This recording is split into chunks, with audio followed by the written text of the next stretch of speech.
ഇപ്പോൾ ചില ആൾക്കാർ ഇപ്പോൾ ഡോക്ടേഴ്സൊക്കെ പറഞ്ഞു കേട്ടിട്ടുണ്ട് ഇത് എല്ലാവർക്കും ചിലപ്പോൾ വർക്ക് ആവണം എന്നില്ല എന്ന് പറഞ്ഞു കേട്ടിട്ടുണ്ട്. അപ്പോൾ അതെന്താ അപ്പം അങ്ങനെ? വൺനെസ് ഈ ഭയങ്കര ബ്രോഡ് അല്ലാണ്ട് സ്പെസിഫിക്കലി പറഞ്ഞാൽ ആദ്യം ഏത് കണ്ടീഷനാണ് ചെയ്യുന്നതെന്നുള്ളത് ഭയങ്കര ഇമ്പോർട്ടൻ്റ്.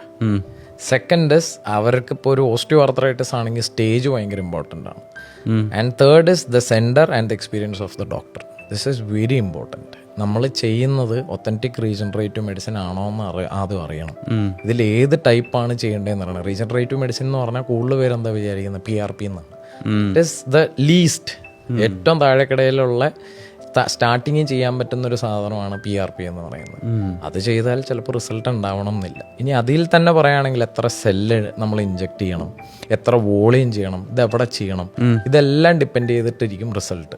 ഇനി ഇതെല്ലാം നമ്മൾ ക്രൈറ്റീരിയ എല്ലാം ഫുൾഫിൽ ചെയ്താലും 10 to 20% ആൾക്കാർക്ക് അത് റെസ്പോണ്ട് ചെയ്യണം എന്നില്ല. സിംപ്ലി ബിക്കോസ് ഇത് വേറെ ആരുടെയും സെൽസോ അല്ലെങ്കിൽ അവരുടെ ഒന്നും സ്റ്റെം സെല്ലല്ല, പേഷ്യൻ്റെ തന്നെയാണ്. Sometimes it will not respond. That is very few means less than 10 to 20% എന്ന് വേണമെങ്കിൽ പറയാം. ആണ് അതിനുള്ള റീസൺ.